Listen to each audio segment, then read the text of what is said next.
livro do profeta Jonas. Livro do profeta Jonas, capítulo de número 4.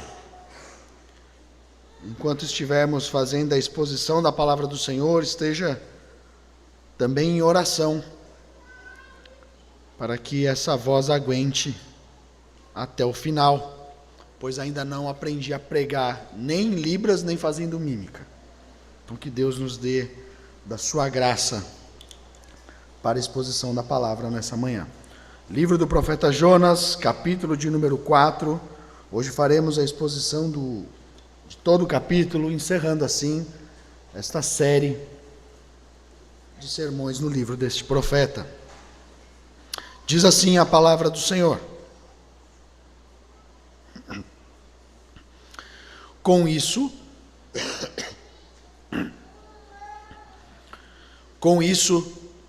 desgostou-se Jonas extremamente e ficou irado.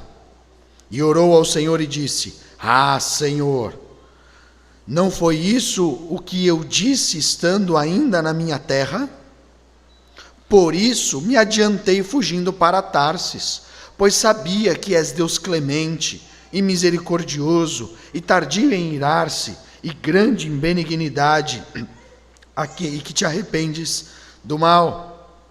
Peço-te, pois, ó Senhor, tira-me a vida, porque melhor me é morrer do que viver. E disse o Senhor: É razoável essa tua ira? Então Jonas saiu da cidade e assentou-se no oriente da mesma, e ali fez uma enramada e repousou debaixo dela à sombra, até ver o que aconteceria à cidade. Então fez o Senhor Deus nascer uma planta que subiu por cima de Jonas, para que fizesse sombra sobre a sua cabeça, a fim de o livrar do seu desconforto. Jonas, pois, se alegrou em extremo por causa da planta. Mas Deus, no dia seguinte, ao subir da alva, enviou um verme, o qual feriu a planta e esta secou. Em nascendo o sol, Deus mandou um vento calmoso oriental. O sol bateu na cabeça de Jonas de maneira que desfalecia, pelo qual pediu para si a morte, dizendo: Melhor me é morrer do que viver. Então perguntou Deus a Jonas: É razoável essa tua ira por causa da planta? Ele respondeu: É razoável a minha ira até a morte. Tornou o Senhor: Tens compaixão da planta que não te custou trabalho, o qual não fizeste crescer. Numa noite nasceu e numa noite pereceu. E não hei de eu ter compaixão da grande Nínive, em que há mais de 120 mil pessoas que não sabem discernir entre a mão direita e a mão esquerda, e também muitos animais? Vamos orar. Santo Deus e Pai, nós rogamos ao Senhor a bênção do Senhor sobre nós essa manhã, a iluminação da Tua palavra, do Teu Santo Espírito, para a compreensão daquilo que o Senhor tem nos ensinar a este capítulo.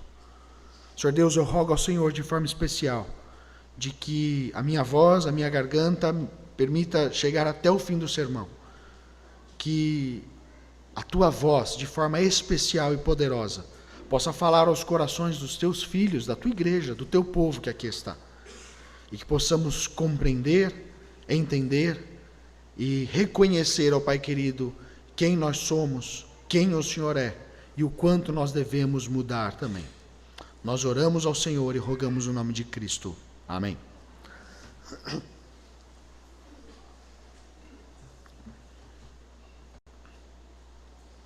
Quando eu estudava no Senai, depois trabalhei num Senai lá no estado de São Paulo, existia uma expressão muito curiosa que nós usávamos no Senai. A expressão é torcendo para o jacaré. Era uma expressão que nós utilizávamos quando nós queríamos descrever alguma pessoa ou algo que estava sendo feito com uma torcida contrária àquilo que seria bom. Talvez você esteja estranhando essa expressão, torcendo para o jacaré, mas essa expressão foi cunhada por um professor do Senai, bem mais velho, que usou essa expressão se lembrando do filme do Tarzan. O filme do Tarzan de 1934. Aquele filme em preto e branco, em que em um determinado momento do filme, Tarzan, para salvar Jane, pula num rio e luta contra um crocodilo, contra um jacaré. Passou-se então a se utilizar essa expressão lá no Sinai, de que quando alguém torcia para alguma coisa dar errado, quando alguém torcia para que algo contrário ao que se esperava acontecesse, nós dizíamos que a pessoa estava torcendo para o jacaré. Era uma expressão, obviamente, irônica, mas que trazia em muito essa ideia do que está presente no capítulo de número 4 do livro de Jonas. Nós temos Jonas, o profeta mais bem-sucedido de toda a história do mundo. Ninguém, nunca, em uma pregação, em um período tão curto, teve a oportunidade de pregar para tantas pessoas e ver tantas pessoas convertidas como Jonas viu. A cidade de Nínive era uma cidade com aproximadamente uns 500 mil habitantes. Aproximadamente 500.000 de pessoas habitavam na cidade de Nínive neste período. Jonas prega esta cidade e toda a cidade, como está descrito no capítulo de número 3, vem ao arrependimento. O reconhecimento de quem eles são e quem de fato Deus é, e a sua necessidade de clamar a Deus, rogando ao Senhor que os perdoe. Nós estamos concluindo esta série do livro de Jonas, que chama Jonas de o profeta da graça. Contudo, a cada sermão nós identificamos de que Jonas, apesar de ser o profeta da graça, em vários momentos dessa história ele era sem alguma coisa. Sem disposição para pregar, sem o temor do Senhor, sem despertar, pois dormiu profundamente no fundo de um navio enquanto caiu uma grande tempestade, sem a graça de Deus na medida em que manifestava o anúncio daquilo que Deus faria. E veremos hoje que Jonas é o profeta da graça que age sem compaixão. Compaixão. Uma atitude de demonstração de amor em relação ao outro. Uma atitude que demonstra um desejo profundo do coração de querer bem uma outra pessoa. Jonas não está demonstrando isso. Jonas agora está neste momento da história como uma das pessoas mais intrigantes de toda a história. Alguém que pregou, mas não queria que quem ouvisse cresce em sua pregação. Todos nós, quando falamos do Evangelho, ou falamos da palavra de Deus para qualquer pessoa, o nosso desejo mais profundo do coração é que essa pessoa creia, se arrependa e confesse com os lábios de que o Senhor é Deus. Jonas não queria isso. E a clareza disso é descrita logo no início do capítulo de número 4. Com isso, desgostou-se Jonas. Com isso o quê? Com todo o arrependimento, com a convocação de jejum, com a convocação de humilhação que toda a nação de Nínive se colocou. Jonas não se agradou nem um pouco desta atitude. Jonas não só está desagradado com isso, mas ele está enfurecido com Deus, exatamente porque Deus fez aquilo que ele não queria que acontecesse. Ele não só demonstra a sua insatisfação com as suas atitudes, mas também com as suas palavras. O ponto central de toda essa história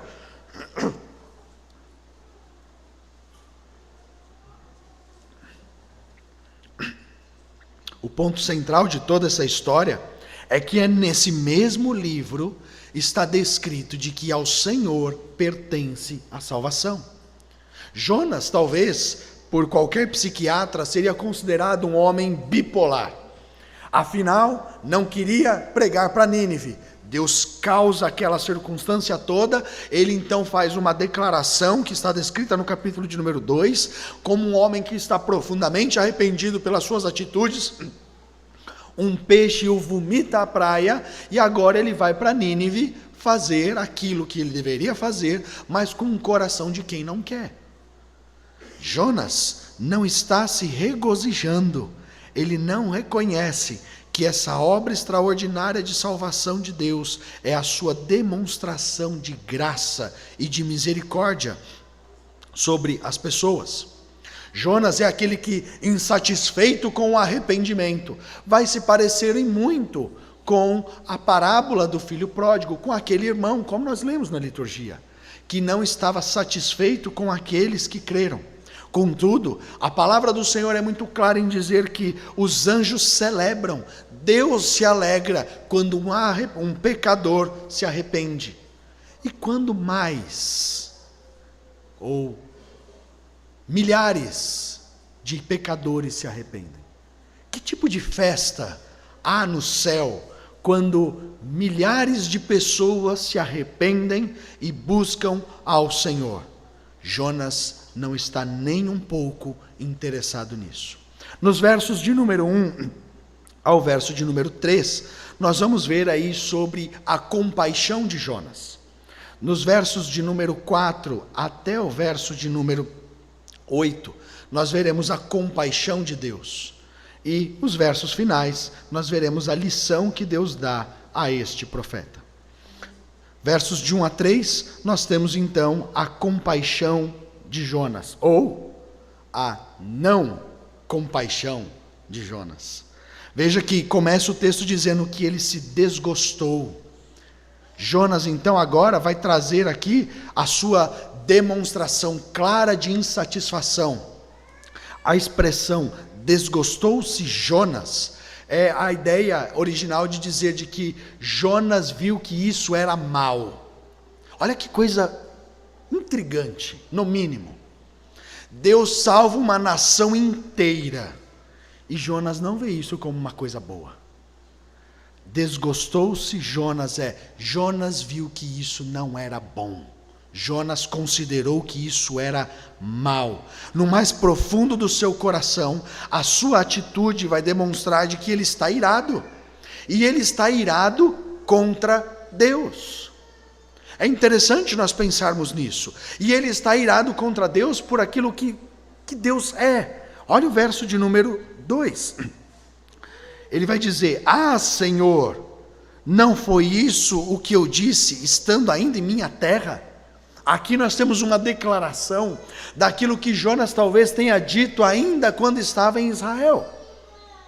Nós sabemos que ele se dirigiu para a cidade de Jope, para pegar um navio e depois ir em direção a Tarsis, mas aqui nós temos a clareza do que talvez Jonas tenha cochichado em sua casa, do que talvez ele tenha dito, falado em um dado momento enquanto ele planejava ir para Tarsis.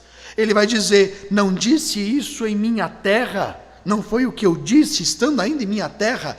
E aqui o que ele vai dizer vai demonstrar o quanto Jonas conhecia a palavra do Senhor. Porque o que ele vai citar no verso de número 2 é o que está descrito em Números, capítulo de número 34. Ele vai dizer, é Êxodo 34:6. Em Êxodo 34:6, que ele vai dizer que o Senhor é o Deus clemente. Ele está citando o trecho da palavra do Senhor, que Moisés, depois de ter aquele encontro com o Senhor, pede para ver um pouco da glória de Deus. O Senhor então esconde Moisés, passa, e Moisés vai fazer essa declaração em todo esse contexto de que o Senhor é clemente, misericordioso, tardio em se irar. Jonas conhece bem a palavra de Deus. Jonas conhece muito bem as Escrituras e está citando, inclusive, para acusar Deus de quem Ele é e do que Ele não deveria ter feito. Ele diz para o Senhor: é isso que o Senhor é misericordioso, o Senhor perdoa, o Senhor não pode ver um arrependido clamando ao Senhor que o Senhor perdoa ele, o Senhor não devia ser assim. Jonas tem um nível de ousadia tão extraordinário, ao ponto de dizer para Deus como Deus devia ser Deus, acusando Deus dos seus próprios atributos, olhando para este Deus e dizendo: está vendo? É por isso que eu não queria vir para cá, porque eu sabia que o Senhor ia perdoar. É irônico olharmos tudo isso, e é estranho olhar tudo isso e ver este profeta, em toda esta circunstância, acusar Deus de cometer um erro por ser Deus quem Ele é. Na verdade, a compaixão de Jonas nem de perto é a compaixão de Deus. A atitude do profeta está completamente desconectada daquilo quem Deus é. Jonas sabe muito quem Deus é, mas não consegue viver nesta relação com Deus como um reconhecimento dos seus atributos e da manifestação dos seus atributos. E talvez você não verbalize e não diga como Jonas disse com estas palavras, mas pode ser que no seu coração a sua ira contra Deus faça você manifestar as mesmas características de Jonas. Talvez você não diga para Deus que Deus está errado. Talvez você não diga para Deus que Deus não sabe fazer escolhas. Mas no mais profundo do seu coração, coração esse que Deus sonda, você não está satisfeito com as escolhas que Deus faz. Você não reconhece que aquilo que Deus faz sobre a sua vida é a melhor coisa que poderia acontecer. Jonas é muito do que nós somos. Jonas é alguém que está irado contra Deus depois de ter visto Deus fazer coisas extraordinárias. Deus enviou uma tempestade para atingir um único navio. Deus fez ele cair no mar e ser engolido por um grande peixe. Mais do que isso, fez ele ser cuspido na praia. Apesar da pregação em que ele não queria que o povo se convertesse, Deus fez uma nação inteira se converter. E Jonas está incomodado com tudo aquilo que Deus faz, insatisfeito com todas as suas obras da providência, insatisfeito com o Deus que demonstra graça e amor, de tal forma que Jonas vai pedir para Deus para morrer. A sua compaixão, ela é tão desconectada da realidade que a solução para a sua vida é a morte. O Senhor é assim, o Senhor quer agir assim, o Senhor é misericordioso, o Senhor perdoa, melhor me matar. É melhor não viver. Verso 3, tira-me a vida. Deus poderia ter tirado a vida de Jonas em muitos momentos. Deus poupou a vida de Jonas até aqui. Este homem poderia ter sido fulminado no exato instante que pensou em ir na direção contrária. Mas Deus foi longânimo com ele. O Senhor poderia ter afundado aquele navio e matado ele e todos aqueles que estavam lá, mas o Senhor não o fez. Quando ele é lançado ao mar, o Senhor poderia então ter feito Jonas morrer, mas Deus também não fez. Quando ele entra em Nínive, uma nação inimiga, ao entrar nessa cidade ele poderia ter sido morto, mas Deus também lhe poupa a vida. E agora ele tem a ousadia de olhar para Deus e dizer: me mata, porque eu não quero viver nesta circunstância em que o Senhor salva quem eu não quero que o Senhor salve. A arrogância, o orgulho, a falta de compaixão de um homem que estava numa relação tão próxima com Deus. Jonas está irado, como muitos de nós nos iramos contra Deus. Você pode olhar para a sua vida e perceber que talvez a sua vida não esteja como você gostaria. E você está incomodado com tudo isso. E você, muitas das vezes, não tem a coragem de dizer isso a Deus. Porque uma coisa nós temos que reconhecer: Jonas é corajoso. Jonas é muito corajoso. pois ele está diante de Deus, dizendo exatamente o que ele pensa. E isso, de alguma forma, nos ensina uma lição muito importante. É para Deus que nós temos que dizer o que nos incomoda. O que dói, dói mesmo. E o grande problema que nós temos é fingir que não dói. E agirmos como hipocrisia. Olhar as circunstâncias em que nós estamos inseridos e fingir que isso não nos incomoda, como se Deus não sondasse os nossos corações.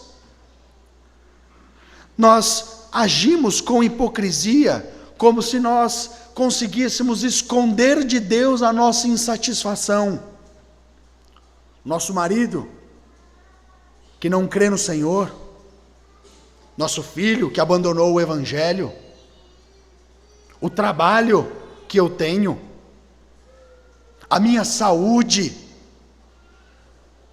a minha condição financeira, tudo isso nos incomoda, mas nós fingimos que não nos incomoda, como se Deus não soubesse. Jonas não está certo ao dizer para Deus o que está dizendo. Mas se tem uma atitude correta aqui, é dizer para Deus o que ele sente, por mais errado em que ele esteja.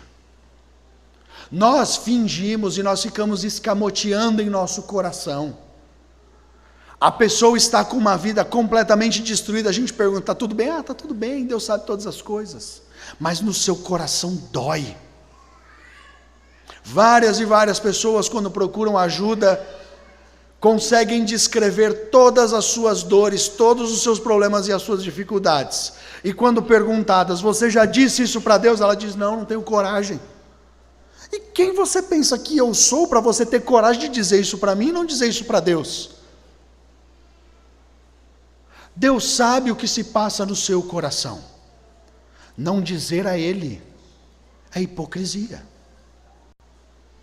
Não dizer a Ele o quanto você está incomodado com tudo aquilo que está acontecendo é hipocrisia.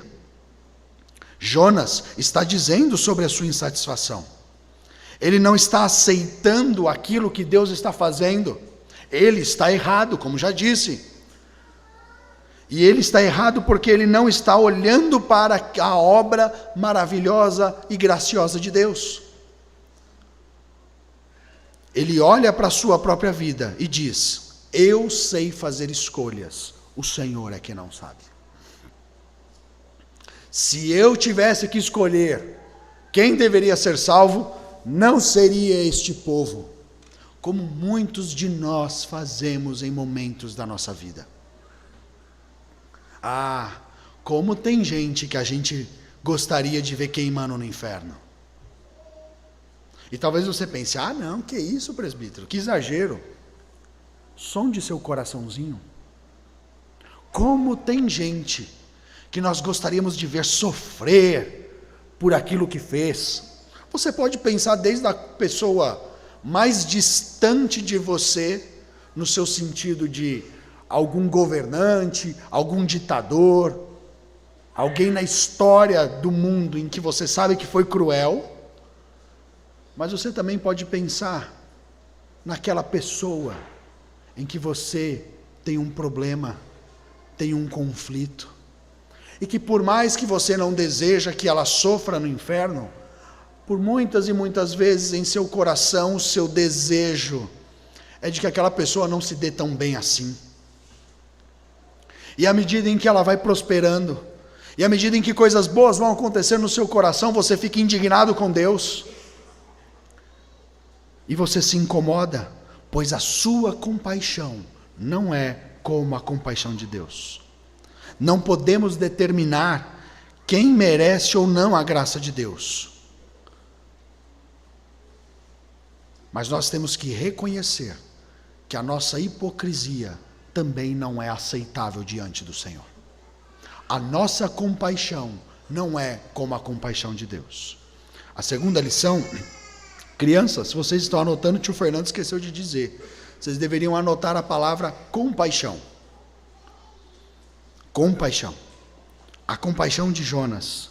E agora nós temos a compaixão de Deus. Versos 3 ao verso de número 8. O Senhor, diante de toda esta circunstância, olha para Jonas, olha para o profeta, vê a sua atitude, e eu fico me imaginando numa situação como essa, em que se um dos meus filhos dissesse para mim o que Jonas disse para Deus, no mínimo, teria uma parte do seu corpo esquentada. Mas Deus, de fato, vai demonstrar compaixão. Deus vai mostrar a sua longanimidade, o quanto Ele é longo, o quanto Ele é tardio em se irar, porque Ele vai olhar para Jonas e dizer para Jonas: é razoável a tua ira? É razoável essa tua ira? E aqui está, mais uma vez, aquelas perguntas de Deus, as perguntas que vão profundas no coração, aquelas perguntas em que Deus não faz porque Ele não sabe, mas Ele faz porque Ele quer extrair daquele que é perguntado o que está habitando no coração. Deus não perguntou para Adão: onde estás? Porque Deus não sabia onde Adão estava. Deus não fez aquela série de perguntas para Jó, porque Deus tinha dúvida sobre o conhecimento de Jó. Do mesmo jeito que Deus não faz essa pergunta para Jonas, porque tem dúvida. Deus faz essa pergunta para Jonas exatamente para extrair dele aquilo que está habitando em seu coração. É razoável essa tua ira? A paciência de Deus é algo realmente impressionante. A paciência de Deus chega, de alguma forma, até a nos irritar. Porque eu queria que Deus desse pelo menos um beliscão em Jonas. E Deus não faz isso. Porque Ele é de fato um Deus longânimo. Ele é de fato um Deus que é tardio em demonstrar o seu juízo e a sua ira, e isso é a demonstração do amor de Deus para conosco. Olha que interessante, ele faz essa pergunta para Jonas, e Jonas faz uma outra coisa, que como pai, me irrita profundamente, porque ele diz para Jonas: é razoável a tua ira? E Jonas faz o quê? Dá as costas e sai andando. Só quem é pai ou mãe sabe o quanto isso dá raiva. Eu já teria gritado: não me dê as costas, menino, volte aqui agora. Mas Deus nos ensina até como confrontar e agir contra um rebelde. Crianças, essa é a segunda palavra que eu gostaria que vocês anotassem: rebeldia. Jonas é um rebelde. Jonas está lutando contra Deus. Ele está ali se batendo nesta relação com Deus.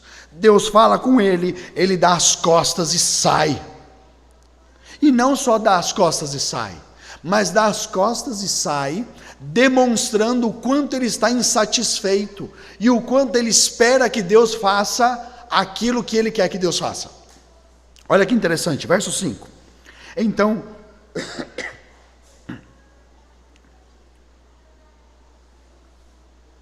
para me ajudar, vamos ler todos o verso 5? Então Jonas...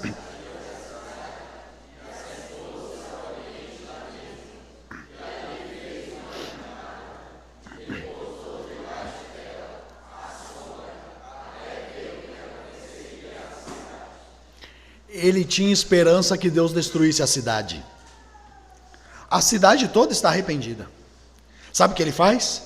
Deus pergunta se a ira dele é razoável, ele dá as costas e sai andando. Monta uma enramada. Como judeu, e por conta até da festa dos tabernáculos, Jonas tinha, como todo judeu, uma certa habilidade de fazer uma tenda ali com uma vegetação e com alguns galhos. É mais ou menos isso que ele constrói para ele ficar numa sombrinha. Só que ele faz isso e fica olhando para ver se Deus não vai mudar de ideia. Afinal, Deus disse que ia destruir Nínive. Deus mudou de ideia. Vai que Deus muda de novo. Porque se Deus mudar de novo, pelo menos eu estou aqui acompanhando e vendo o que vai acontecer. Jonas é tão arrogante, tão orgulhoso, que ele tem esperança de Deus fazer o que ele quer que Deus faça. Ele se coloca nessa condição. E Deus demonstra a sua compaixão, andando mais um pouco com esse filho rebelde. O Senhor faz crescer, faz nascer uma planta e subir por cima de Jonas, para que fizesse sombra sobre a sua cabeça. Olha, o livro de Jonas também, além de ser o que tem o maior número de pessoas convertidas na história, talvez seja o livro também com o maior número de milagres e de manifestações extraordinárias em um período tão curto. Deus faz mandar um vento certeiro sobre um navio. Deus faz um grande peixe engolir um homem e faz esse peixe cuspir esse homem. E agora faz, em instantes, uma planta crescer. E não só crescer e falar assim para Jonas: vá para lá e fique debaixo daquela sombra. Faz ela crescer e cobrir com uma sombra este filho tão rebelde. E aqui nós temos pela primeira vez uma demonstração de alegria. Olha que interessante. Alegrou-se em extremo por causa da planta.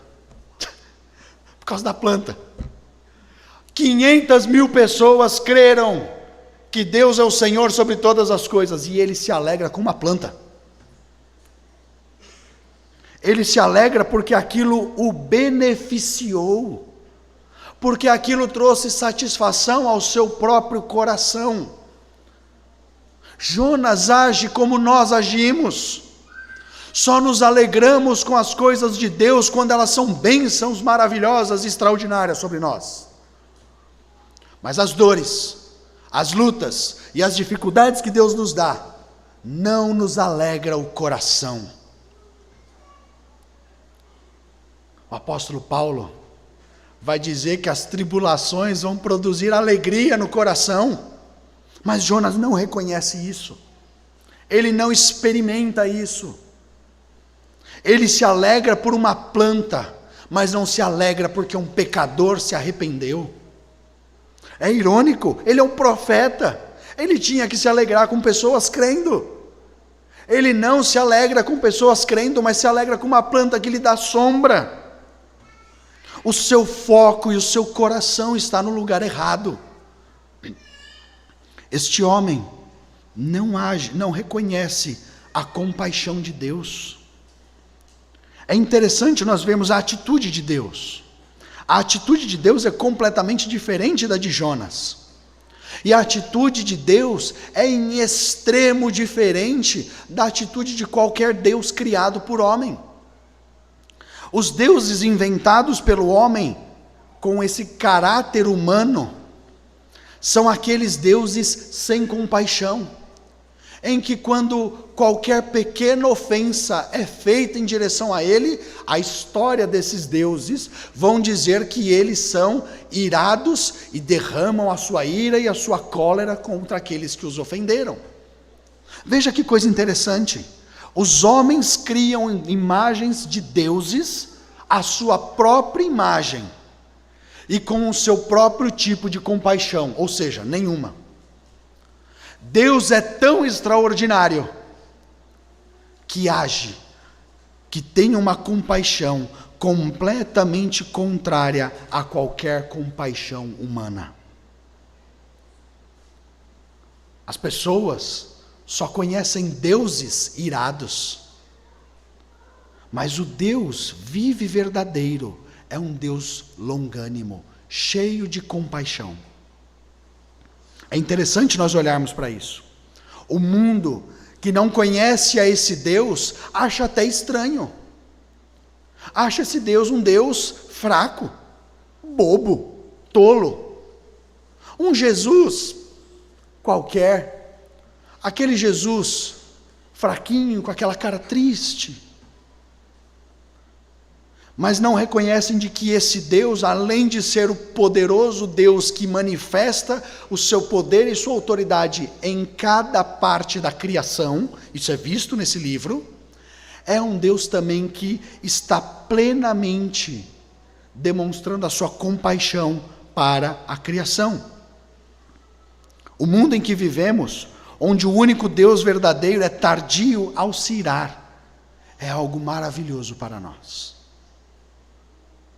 Isso faz com que você esteja vivo aqui nesta manhã. Isso faz com que você esteja vivo mesmo fazendo o que você faz. A compaixão de Deus e a longanimidade de Deus é completamente diferente da do homem. Deus demonstra essa compaixão a Jonas. Em toda a criação, se tem alguém que está demonstrando o seu amor de forma constante, este é o Deus vivo e verdadeiro. E Deus manifestou isso para Nínive. Deus justificou o ímpio, porque Deus perdoa os pecadores que verdadeiramente se arrependem. A pergunta que eu te faço nessa manhã é: por que você continua mantendo distância deste Deus? Porque você está longe dele. Porque você vive como se ele não existisse. Porque você é rebelde em seu coração. Nas pequenas lutas que Deus dá na sua vida, quando ele, em muito, demonstra a sua compaixão. Ele tem compaixão por nós, porque ele não é como nós. O terceiro ponto aqui é a lição que o Senhor vai dar a Jonas, o que está contido nos versos de número 9 até o verso de número, do verso de número 8 até o verso de número 11.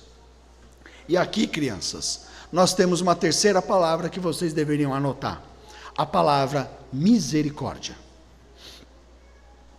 E se vocês querem alguma sugestão para algum desenho que vocês estejam fazendo, desenha o profeta Jonas bravo, debaixo de uma linda árvore que Deus de forma tão graciosa deu a ele.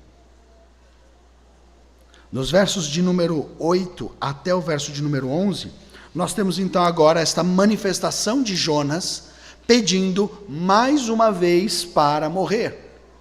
Interessante isso. Ele ainda não entendeu. Ele ainda não entendeu que Deus não quer matá-lo. E que Deus não fará isso. Ele vai dizer: a planta vai se secar, o sol vai bater, e esse vento calmoso, verso de número 8, em nascendo o sol, Deus mandou um vento calmoso oriental, e o sol bateu na cabeça de Jonas, de maneira que desfalecia, pelo que pediu para morrer, dizendo: é melhor morrer do que viver. Rebelde, coração duro. O Senhor faz então Jonas sentir, por um pouco, uma aflição de um calor. O texto vai dizer que de fato ele desfalecia, mas ele de novo vai dizer: eu quero morrer, eu não quero viver nesta circunstância. Ele pede a morte mais uma vez, e o Senhor mais uma vez vai perguntar a ele: é razoável essa tua ira por causa da planta? E você sabe o que Jonas diz? Verso de número 9. É razoável até a morte.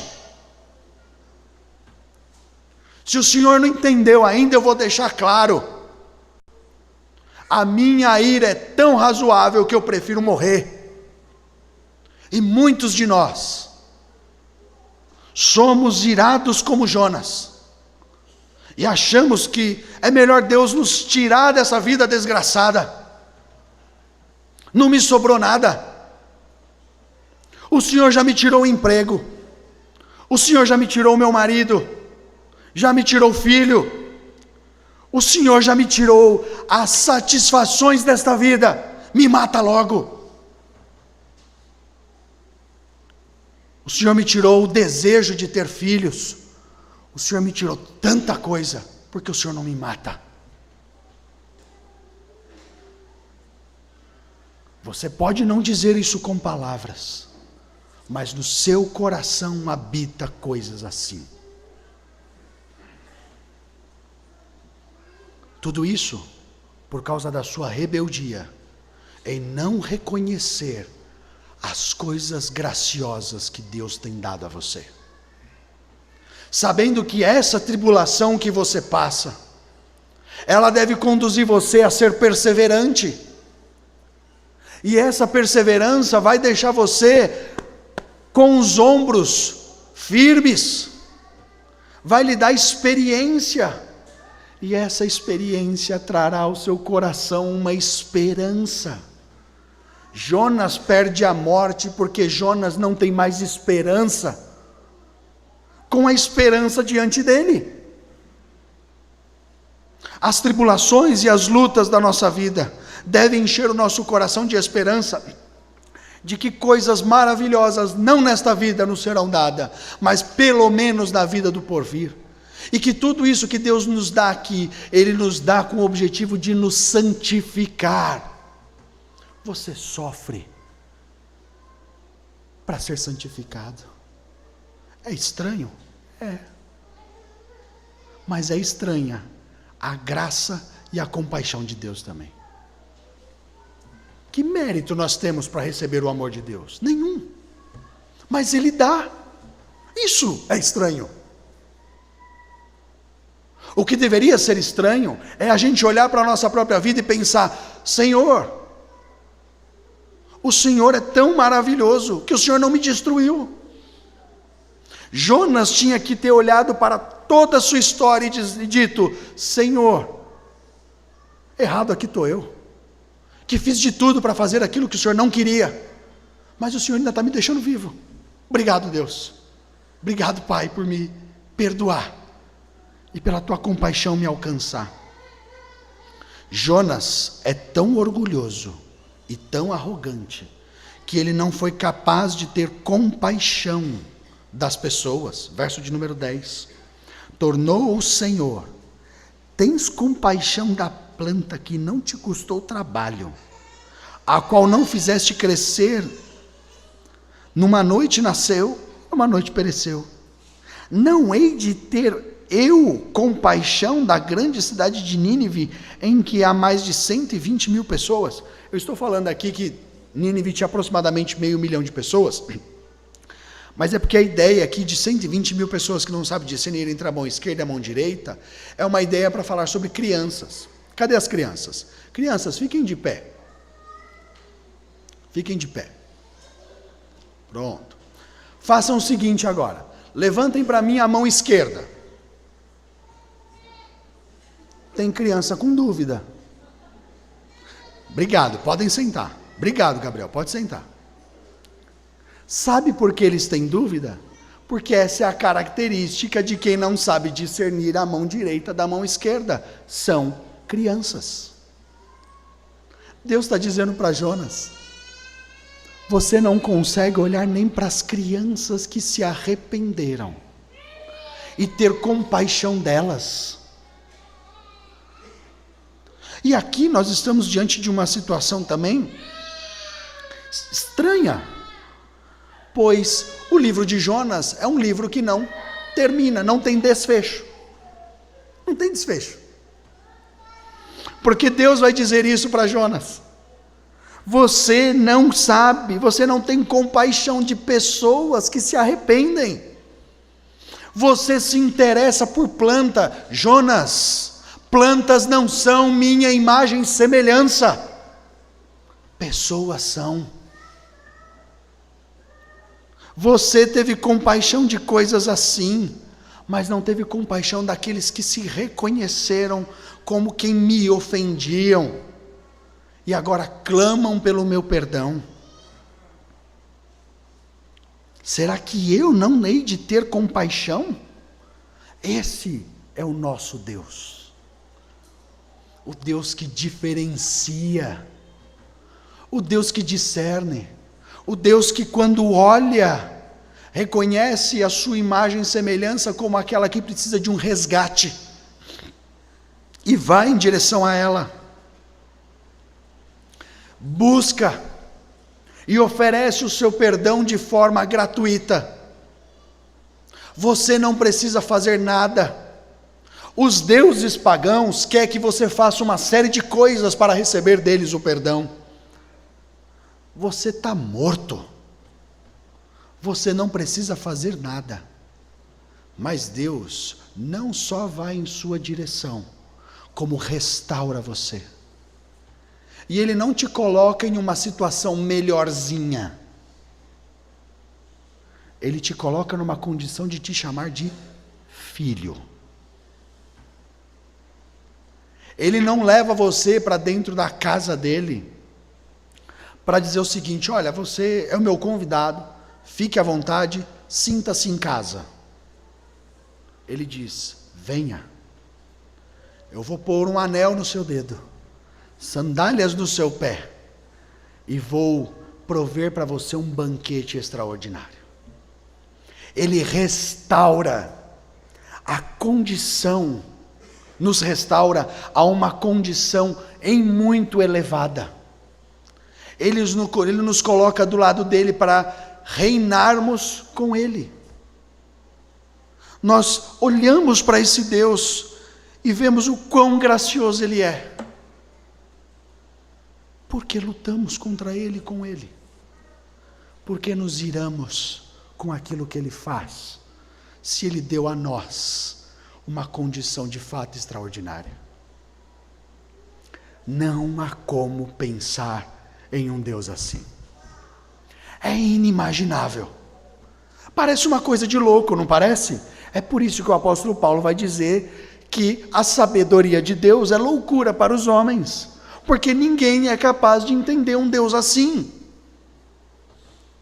Alguém capaz de enviar o seu próprio filho, aquele que não tinha feito nada, e moê-lo, esmagá-lo, fazê-lo sofrer uma dor que eu e você deveríamos sofrer. Que Deus maravilhoso é esse que temos! O Deus que nos traz a paz. O Deus que nos convoca a anunciarmos essa paz. Jonas foi chamado para pregar a grande cidade de Nínive. E essa história termina sem desfecho, sem a resposta de Jonas dizendo: o senhor está certo, Senhor, eu que estou errado, me perdoa, eu me arrependo de tudo que eu fiz. Obviamente, nós entendemos de que quem escreveu esse livro foi o próprio profeta. E ele não está dizendo, e ele não escreveu o que ele disse ao Senhor, para deixar exatamente em aberto. Para que a resposta a esta pergunta seja uma resposta que os seus leitores deem em seus corações. Não devemos nós ter misericórdia?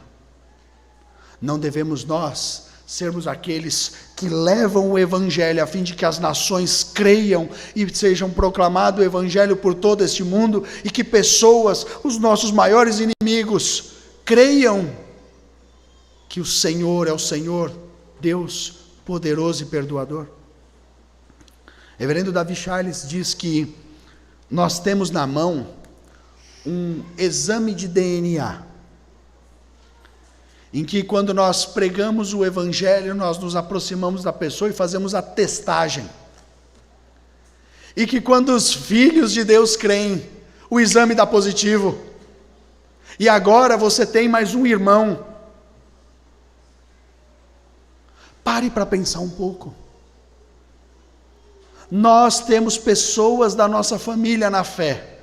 Nós temos irmãos eleitos, escolhidos por Deus antes da fundação do mundo, vagando e perdidos por este país e por este mundo, e nós não estamos fazendo nada. Nós estamos sendo como Jonas, sabendo muito sobre Deus, mas agindo pouco como Deus, em direção dos seus necessitados, dos seus filhos perdidos. O livro termina com uma pergunta, cuja resposta você pode dar a Deus com a sua atitude, com o seu coração, como aquele que reconhece quem de fato Deus é. Como que essa pregação termina? Como que esse sermão termina? Do mesmo jeito que o livro termina.